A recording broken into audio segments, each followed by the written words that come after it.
Yemen is getting more violent, not less. The conflict is getting worse. That was the stark message delivered to the United Nations Security Council by the Under-Secretary General for Humanitarian Affairs, describing the war in one of the world's poorest countries as brutal and unwinnable. The head of the World Food Programme also reported that his organization was being prevented from feeding the hungriest in Yemen, with food assistance provided by the UN being diverted in areas controlled by the Houthi movement that is officially known as Ansar Allah.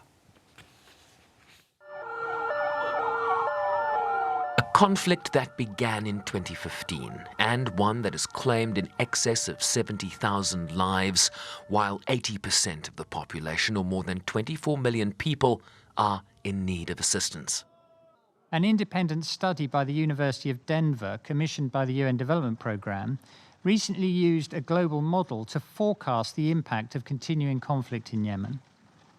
If fighting lasts until 2022, we can expect close to 500,000 total deaths, including more than 300,000 people who will die from hunger, lack of healthcare and related causes. That's twice as many people dying as the model predicts if the war were to stop this year. We would also see a profound decline in the status of survivors throughout the country. A quarter of children would be malnourished, and nearly 40% of children would be out of school. The UN's response plan at $4.2 billion for this year is the world's largest. But concerns have been conveyed to the Security Council after Ansar Allah-affiliated authorities prevented or delayed 55 UN field missions this year alone. As I told the Security Council in November of last year, the situation in Yemen was and is catastrophic. Livelihoods have been destroyed. The economy is in shambles. We are now assisting, feeding over 10 million people per month. But as the head of the World Food Programme, I cannot assure you that all the assistance is going to those who need it most. Why? Because we are not allowed to operate independently, and because aid is being diverted for profit and or other purposes. The bottom line is this: food is being taken from the mouths of hungry little girls and little boys who need it just to survive.